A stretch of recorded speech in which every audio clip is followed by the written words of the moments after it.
Secretary, has this meeting been properly noticed? Yes, Chairman, it has. Yes, Mr. Candell, Here.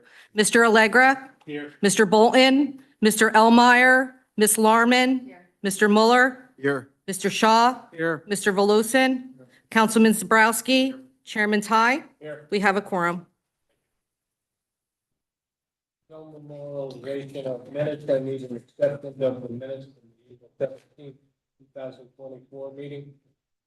Motion, Chair. I have a second. Second. All in favor? All in favor? Aye. Aye. Opposed? Great. Application agenda. None this evening? And the site plan subdivision hearing draft. Community facilities and land use element of the master plan dated 22/24. Hello.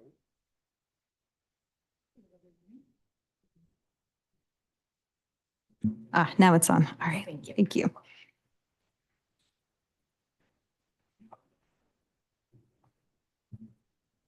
Let's see. Am I good to share my screen, Beth?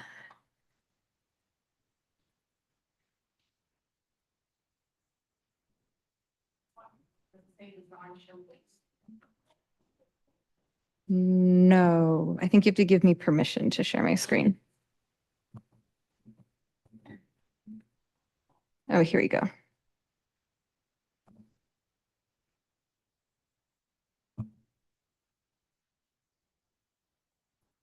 Okay, there we go. Thank you.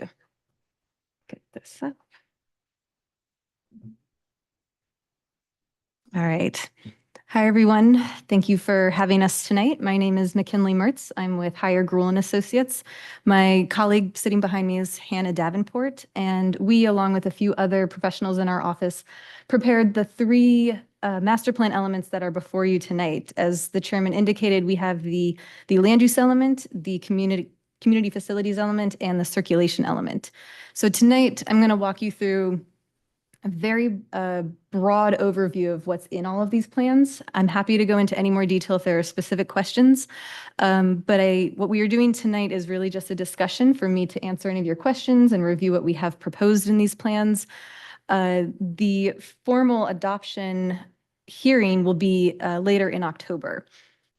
We had originally planned to present this to you tonight for adoption, but Hannah, through working with your master plan subcommittee, we heard from Sarah, the Sayreville Redevelopment Agency, that they would like to participate in this process a little more than they have. And I believe, Mr. Chairman, they wrote you a letter. Is that correct? Yes, they did. Great. So that letter asked if this board would be willing to delay this process until such time as we had the opportunity to speak with Sarah a little bit more about all three plans, I think specifically the land use element. So that's the planning board's decision to invite Sarah into this process a little bit, as these are your documents, these are master plan documents. But we are prepared to sit with them and meet with them and hear their feedback between now and October if this board chooses to allow that. First, Sarah, what we're gonna do, we're gonna leave this open at the end of the meeting, so that you can have a conversation with Sarah and you speak to them, still have. That would be great, Mr. Chairman. We'd appreciate that. Thank you.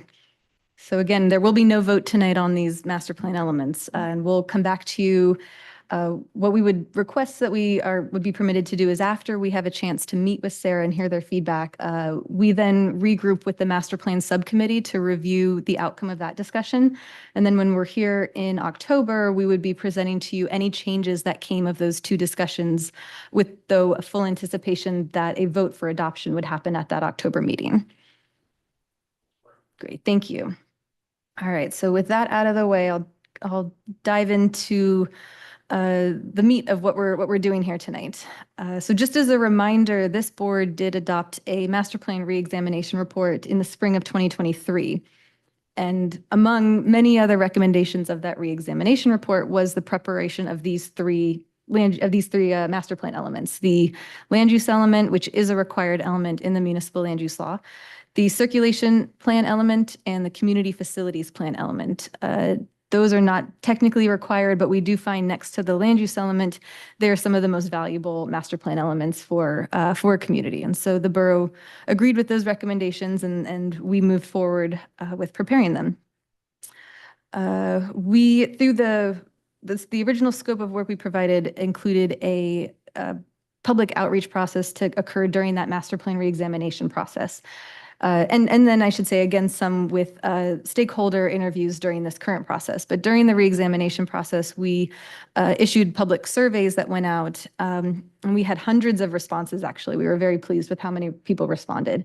So a lot of all of the responses, I should say, from that public outreach process went directly into the determination of drafting the recommendations for this plan. So a lot of your residents, I believe it was over 80% of the respondents were residents. The others were business owners or those who participated in the community, employment, et cetera. So their responses have been included into all of these plans. Broadly, these plans are to act as a roadmap for future policy decisions. They are not themselves policy. But the governing body, the council and mayor, will rely on these when making future policy decisions.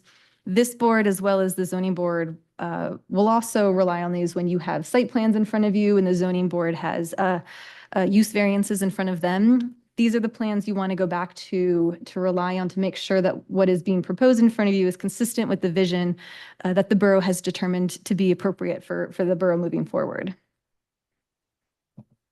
Oops. So quickly with where we are in the process, again, the master plan was prepared as a guiding document. We are here tonight for a public hearing. This is, again, not for adoption tonight, though, just for public discussion. And then in October, you will be voting on all three elements for adoption. Once they are adopted as elements of your master plan, that is when the various recommendations can begin to be implemented through your governing body. So the first one is our land use plan element. Again, this one is required by the municipal land use law, and through it, there are a few required topics that we have to touch on. But generally, the purpose of the land use element is to review and evaluate development trends, land use trends, zoning trends within the borough, and establish a vision for future growth. So through this, we looked at various approvals from this board and the zoning board over the past several years. We looked at where the zoning ordinance and the actual zones might not be consistent with what's happening on the ground or with the types of applications you're seeing come before you. For example, with some zoning board applications, if we notice the same variances is coming up over and over again, we consider whether the ordinance needs to be amended to maybe accommodate a different type of development in certain situations. So the various topics that are included in your land use element are history and demographics of the town, the most up-to-date census. We're lucky to be doing this after the 2020 census was released in, the data came out in 2022, so the timing for this was great. So it's very updated census data. Again, land use and zoning reviews, a fairly substantial environmental and sustainability review. One of the new requirements of a land use element as of 2021 is the climate change related vulnerability assessment and an associated build-out analysis. So that included a very detailed analysis of where the borough is susceptible in terms of environmental threats and hazards. Clearly, as you all know, flooding is probably the #1 environmental threat that is really present in the borough. As you'll see, we included some maps in this PowerPoint slide, but we've looked at where the flooding is occurring. Through that vulnerability assessment, we looked at where potential shelters might be if there was a big event that required evacuation to somewhere. We looked at evacuation routes. We looked at other various potential issues that aren't associated with flooding, like extreme heat, et cetera. So there was a lot of topics that went into that climate change vulnerability assessment.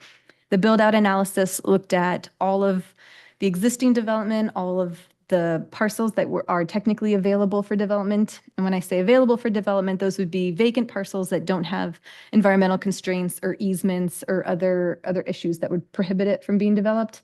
And we then applied zoning standards and came up with a potential future build out for both residential and non-residential. Additionally, we included various recommendations based on our public outreach, based on talking with the representatives from the borough, and of course, our own research. So just again, this is a very high-level summary of the recommendations. There's many, many pages in the actual element with land use and zoning recommendations. Generally, we recommend the preparation of an economic development plan. That came up a lot when we were doing research into what's happening on the ground and what the borough wants to see moving forward. And the land use element wasn't quite the appropriate place to do market analyses and market studies. So again, if the borough and the planning board are interested, that we feel that would be a very beneficial addition to your master plan.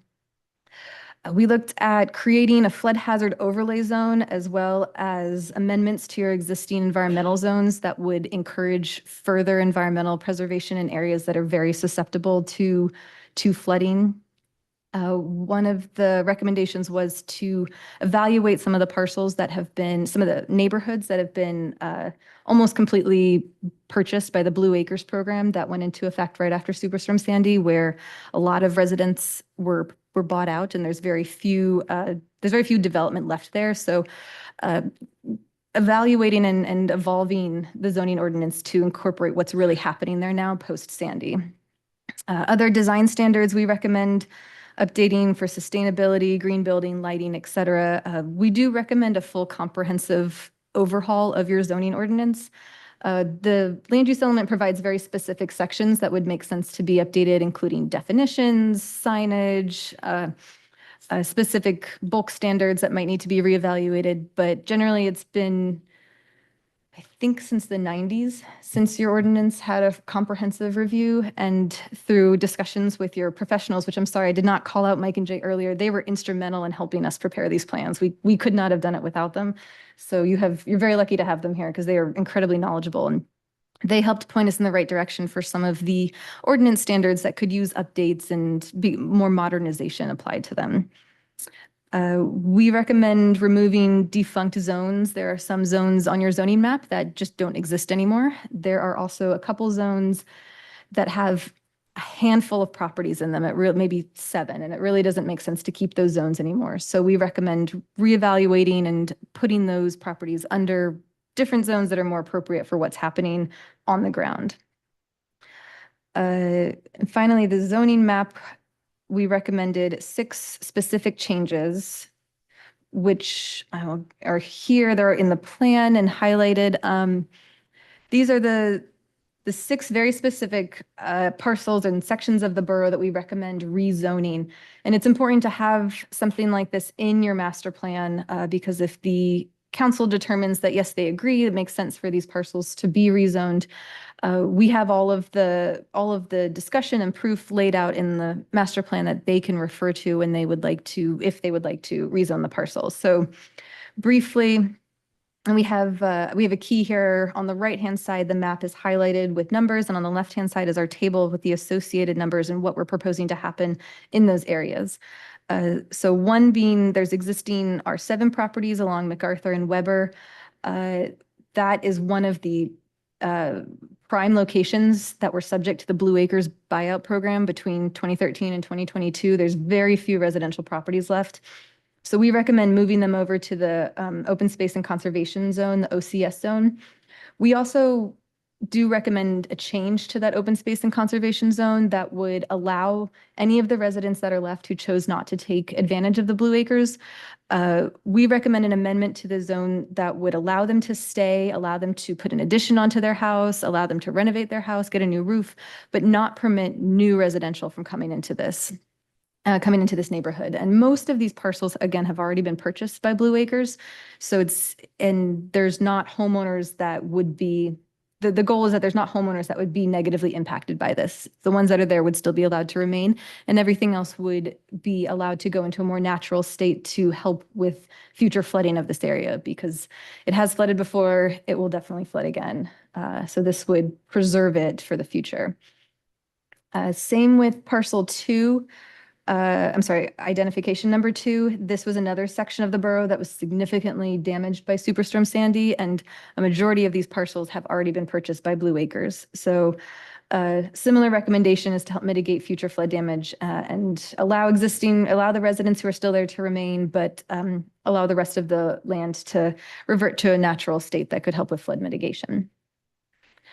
Also within number 2, there are a few parcels that we recommend, there's one parcel that we recommend moving. It is a split parcel. We recommend putting it wholly in the Sayreville Economic Development Zone, which just puts that parcel into conformity so it's no longer split between 2 parcels. It would make any development they ever chose to do on their property much easier in front of the boards. The others, again, are very similar. Number 3, these properties are existing in the R10. However, they are in a little pocket surrounded by other properties in the light industrial and business service zone. Some of the parcels are already developed with business service. It would make more sense for what's on the ground and what it's surrounding to be more consistent. Identification number 4. This is part of the effort to what we are saying eradicate the B2 zone. Again, this is a zone that I think all of the parcels that are listed in number 4 and 5 are the remaining parcels in the B2 zone. And the B2 zone just doesn't function anymore as it was originally intended to. So they would all be appropriate to be pushed into either the B3 or the B4 zone, and nobody would be pushed. Our analysis says that really nobody should be pushed into nonconformity. It would actually make them more conforming with what's happening. And finally, parcel 6, which is that large parcel on the map on the right that's all covered in green. That's currently in the industrial zone. However, it's not developed. It's a green parcel. It would not make sense. It doesn't make sense to develop that as industrial. It does abut a fairly established residential neighborhood. So we are recommending to put it into the prime zone to continue keeping it more to make it more compatible with that existing neighborhood to the east. And these are just some environmental maps to highlight. Again, all of this is in the plan. But you can see on the left, we have the general environmental constraints map with the 100-year floodplain being in pink. Obviously, along all of the waterfronts, Sayreville has 3 huge frontages with water. Most of your municipal boundaries are waterways. So you can see how the floodplain inundates into the borough. The dotted areas are all of your wetlands, and there's some riparian zones that you can see highlighted in green there as well. This map also highlights the known contaminated sites within the borough, which are, of course, environmentally sensitive areas that you would want to consider if you were to get a development application in front of you that was one of these contaminated sites. Most of them, if not all of them, are under remediation or in the process of being remediated, but it's important to know where they are. The map on the right shows the Superstorm Sandy surge, which these maps they're just so powerful, I think, to really see how all of that water came in. A lot of the water that came in from Sandy was not expected. Where it went, I should say, was not expected based on FEMA models. So even though that's 12 years ago now, it's really vital to see where that happened and to let that lead and help us plan for future land use and zoning initiatives. All right, so we're going to move on to the circulation plan element. And the purpose of this element is to provide guidance to the borough to help facilitate the movement of goods, but also the movement of people within and around the borough with more modes of transportation than just automobiles. So what we reviewed as part of this element is a very big data-driven element. We reviewed freight routes, a lot of crash data, which is the map on the right, which I'll touch on in a second. Planned and proposed improvements by the borough, by the county, by the state that all happen to take place within the borough's boundaries. As we also provide at the end of this element, a list of potential funding mechanisms that the borough could utilize to help with circulation and transit upgrades. As you can see in that map on the right-hand side, we looked at crash data, and it's no surprise that they really cluster along all of your major corridors. The county roads, of course, Route 9, the intersection there at 535 and 673, and along Route 9, those were, as you can see, they're the reddest of the dots. Those were the hot spots to happen there. Not surprising, the number of incidences reduced by almost 35% between 2020 and 2021 because nobody was driving. The number went up slightly after that, although it did not, I don't believe it hit the pre-COVID, at least as the most recent data has shown, it has not hit the pre-COVID numbers. But it's a pretty telling map where you can see where all of the data is. And the plan itself goes into detail about the types of crashes those were. So the time of day they were, it breaks it down into morning time, afternoon, dusk, and nighttime. And then what crashes were involved pedestrians or cyclists. We have a whole separate map in the plan itself that actually shows the specific crashes that had pedestrians and cyclists. And these are incredibly useful maps for policy decisions in terms of where to focus potential funding and potential upgrades to the public safety routes. Again, high-level recommendations for this plan, for the circulation plan. We have a pretty large section around green infrastructure and resiliency. The borough has done so much from this perspective. So this is building on existing initiatives. Electric vehicle charging infrastructure. I know the police force built a lot of electric charging, but they don't have any fleet to use the electric charging stations, I believe.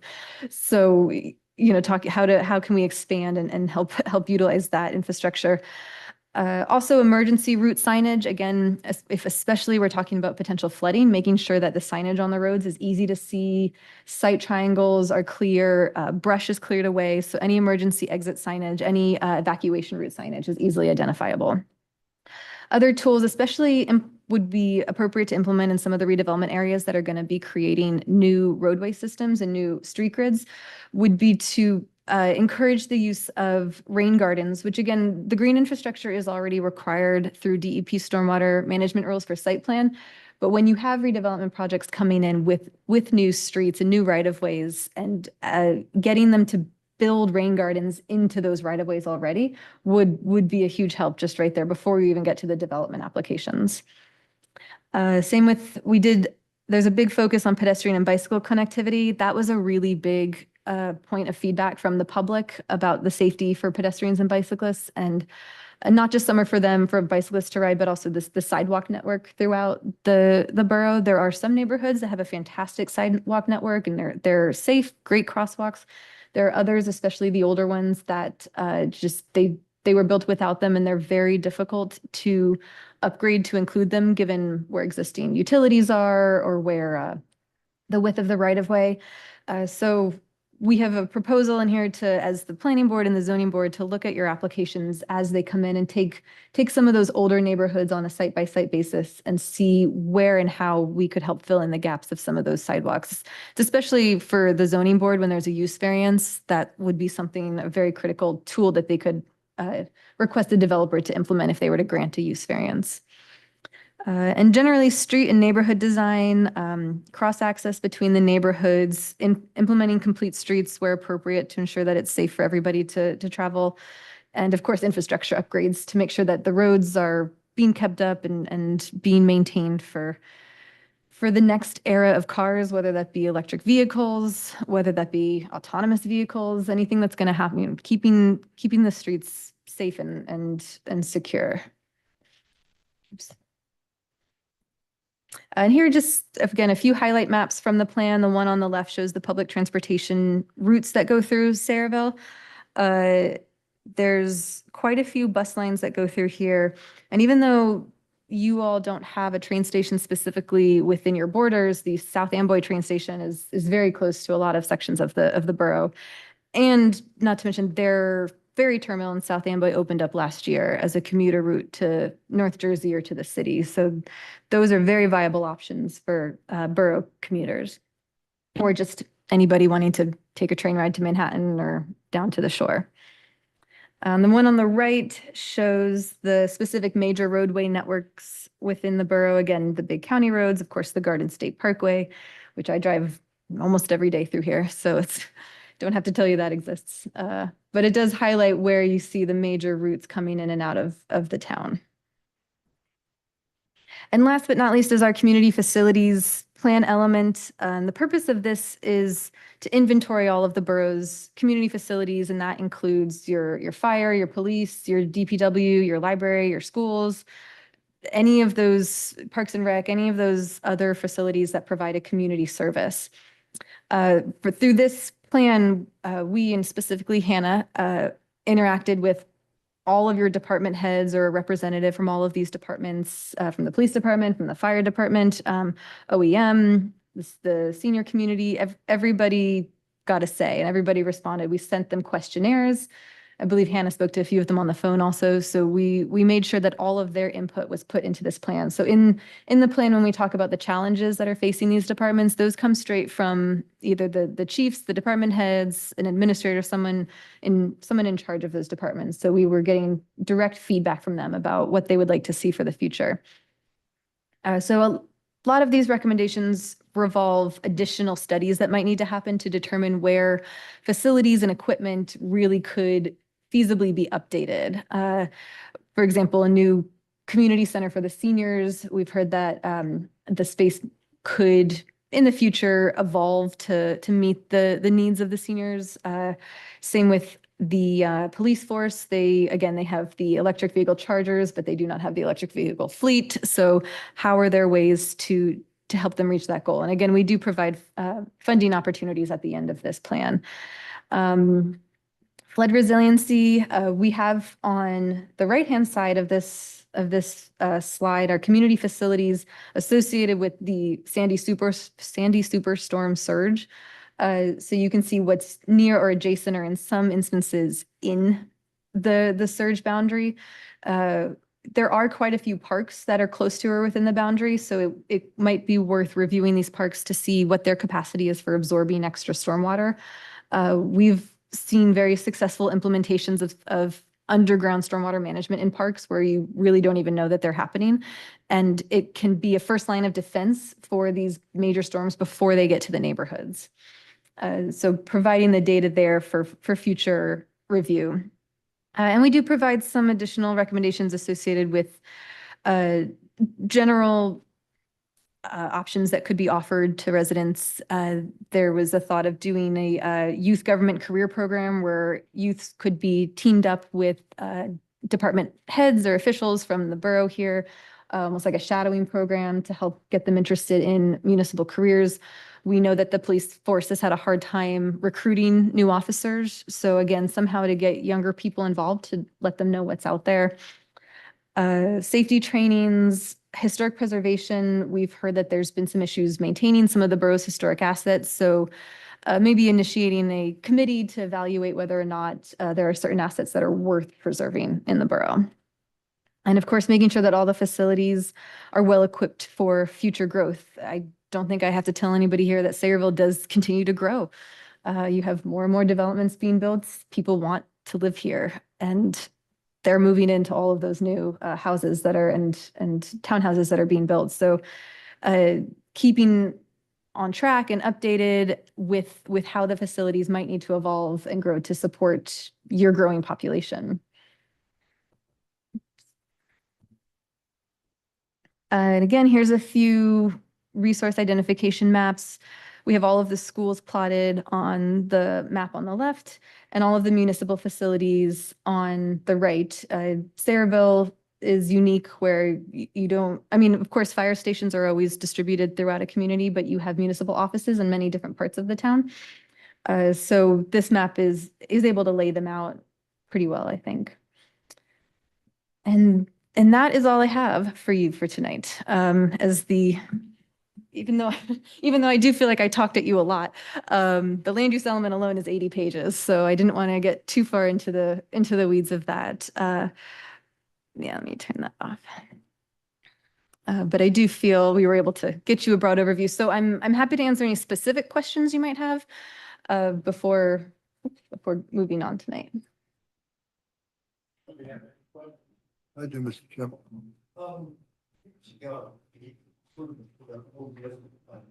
Which is road plan, river road, follow the river, along power plant, along the river, protect from shutting or out.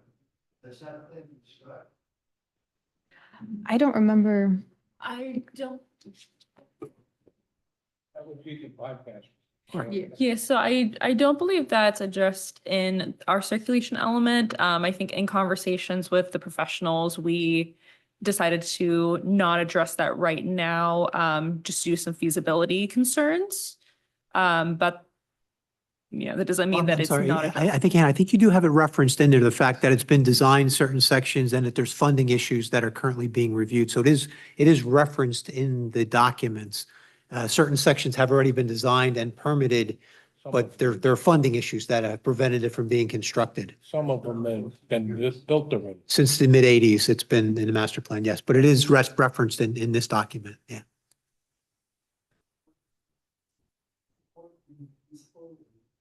Well, what feasible is the fact that it's been designed and we've got permits for it.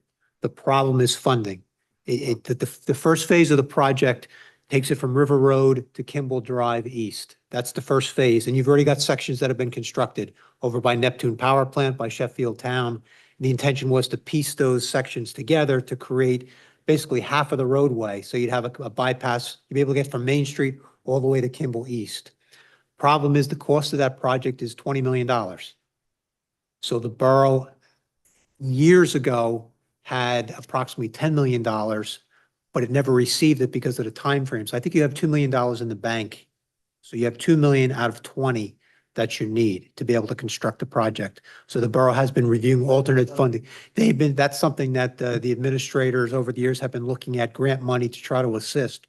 But that's where it stands at the present time, is you have that first phase designed and permitted. You just don't have the funding to build it. That was supposed to eliminate all the traffic on Washington. It was going to provide a secondary point of access. So rather than everybody on the north side of Main Street having only one access to Main Street, there'd be a second way that you can go through and get out of development. So not everybody's coming to Main Street. You had two different directions that you'd be able to travel in. So conceptually, it makes a lot of sense. The problem now is the funding.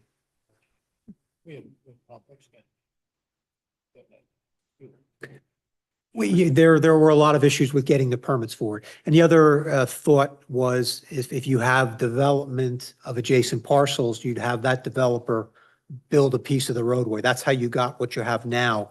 Neptune built it, Sheffield Town built it. So that's still an option as well. Mr. Chairman, may I? Yes. Currently, when an application comes before our board, we can't consider the general impact of that development application on the area, specifically traffic. Do we have the ability to designate certain areas in our town as if there's going to be a new development application, then we can consider the off-site impacts such as traffic when we're determining that application? So it's tricky because you guys are the planning board. So it means everything that comes before you is a permitted use. I believe your ordinance, as most, still require those permitted uses for the major site plans to provide a traffic study. You can still consider it, and you should consider it, what the traffic is going to be there. And I'll defer to your counsel for additional legal advice, but because everything is permitted, the thought is that when the council zoned this use as permitted, they contemplated the traffic into the zoning. Now, whether or not you can consider, I would say you can still consider what the impact is. I'm going to have to watch what I'm saying in terms of what you can do with that, but. Yeah, I mean, jump in. You can always consider factors in making your decision. You cannot deny an application based upon off-site traffic conditions. So if that's the only thing that really is affecting this application, is you're going to create so much traffic and there's always have a traffic issue in these surrounding roads. There's state, and it's nothing you can do here. It's state law, state case law that's stated you cannot deny an application based upon those factors. But that doesn't mean if there's other factors and it's overall the site doesn't work as being proposed, well, then that's a different story. But just that alone isn't, you can't deny it. Nothing we can do to designate certain problem areas as, okay, Like we're full here. well, not that we're full, that traffic is a major problem in this area.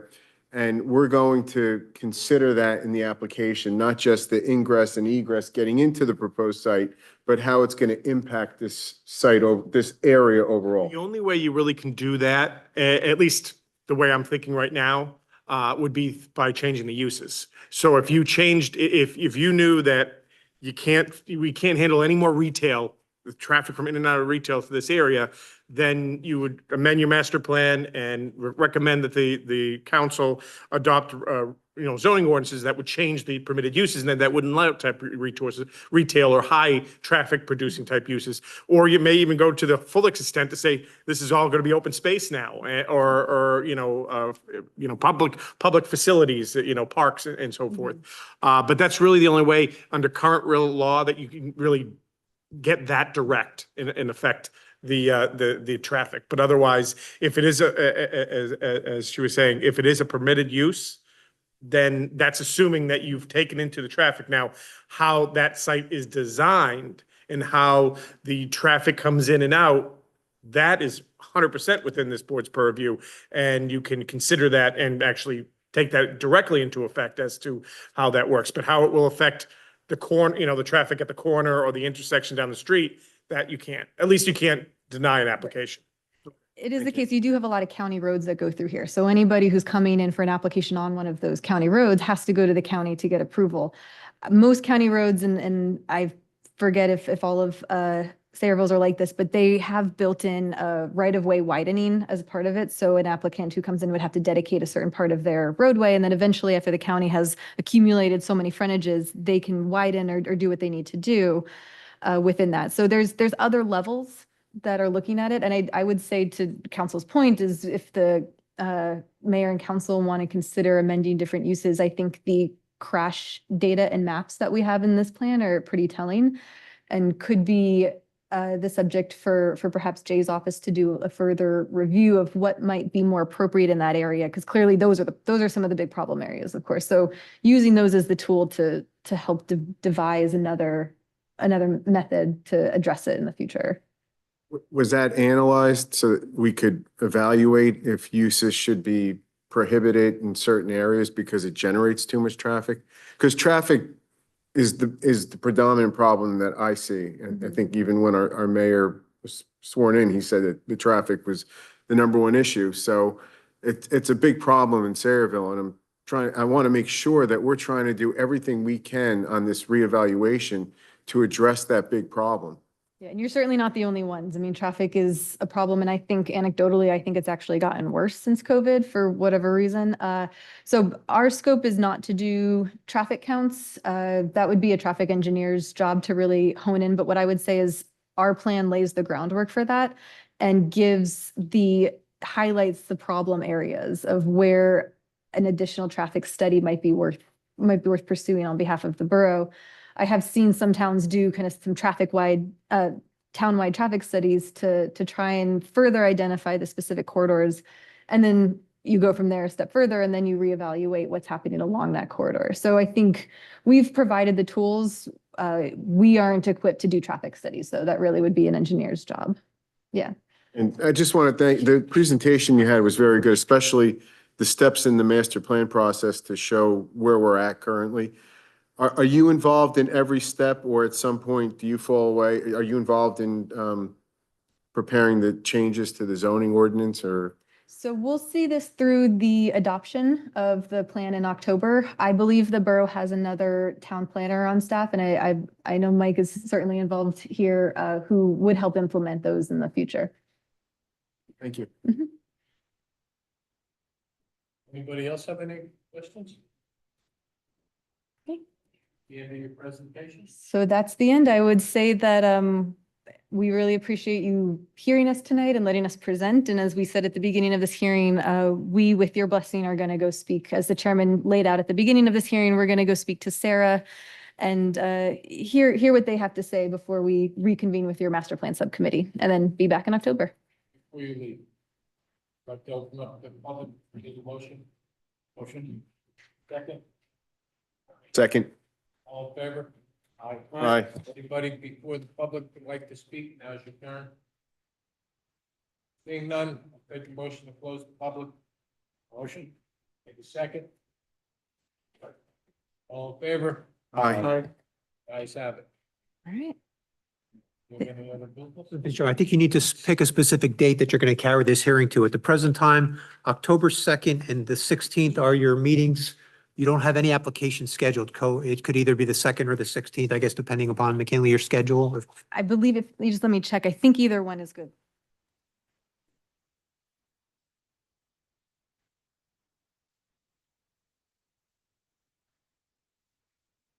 Yes, either one of those would be totally good with us. Anybody have any pleasure? October 2nd then? That'd be great. Thank you. Yeah, Mr. Chairman, just for a public announcement, as we normally do with public hearings on applications, the same holds true with this public hearing. So anyone viewing this or here in the audience that wants to continue participating in this public hearing, it is now going to be carried to the October 2nd board meeting with no further notice being provided. Thank you, everybody. And after you talk to Sarah, we'll get the committee back together, go through Beth, and we'll set that up. Yeah, thank you, Beth. You've been very helpful. I should have called you out earlier. We couldn't have done this without you either. No problem. Thank you, everybody. Yep, so we have old business, new business, and administrative matters. Our next meeting is August 21st. Jay? Chairman, you have 2 applications scheduled for your next meeting. There's a minor subdivision on Jordan Avenue. And then you also have the site plan for the development of the landfill on Jordanville Road. You recall that this year you amended the development plan to allow for cold storage warehousing. That's the current proposal of 2 applications. That's, okay, so that is. 21st.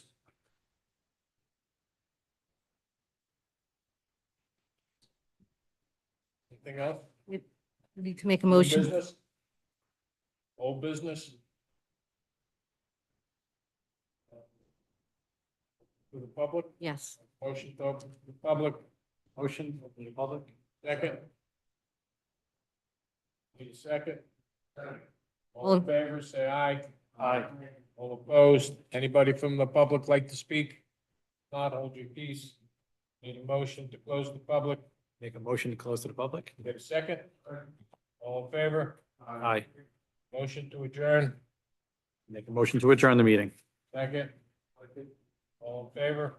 Aye. Everyone have a great night. Thank you. Thank you.